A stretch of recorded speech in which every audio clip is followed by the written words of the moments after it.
હર્ષદભાઈ સાગઠિયા, આપની શું ડિગ્રી છે મેડિકલ લાઇનમાં? ડિગ્રી નથી, એક્સપિરિયન્સ. એક્સપિરિયન્સ કેટલા વર્ષનો છે? 2 વર્ષ. ઓકે. આજે કસ્ટમર શું લેવા આવ્યા હતા? મધની રોટી બાળક માટે. મધની રોટી. એ મધની રોટી ઉપર માર્ચ મહિનાનું એક્સપાયર ડેટ દેખાડે છે કંપની દ્વારા, છતાં આજે 9મો મહિનો છે છતાં પણ તમે વેચો છો, શું કહેશો?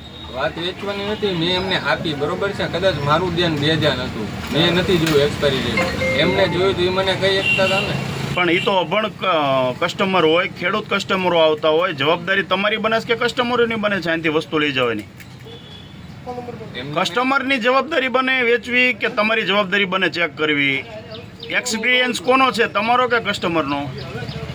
હે, આનો અભ્યાસ કસ્ટમરે કરેલો છે કે તમે? મેં જ કરેલો છે. તો ધ્યાન કોને રાખવાનું હોય? મેં એને આપી દીધું છે, બરોબર.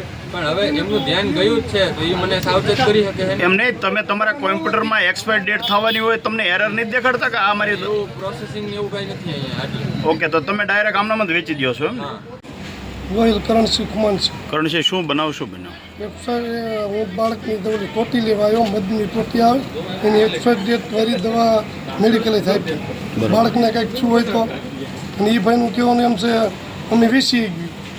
એટલે એક્સપાયર ડેટ માર્ચ મહિનાની છે, ત્રીજા મહિનાની. હા સર. આજે 9મો મહિનો છે છતાં પણ આ લોકો વેચે છે. હા. ઓકે. હજી એમ કહે છે વેચી હતા.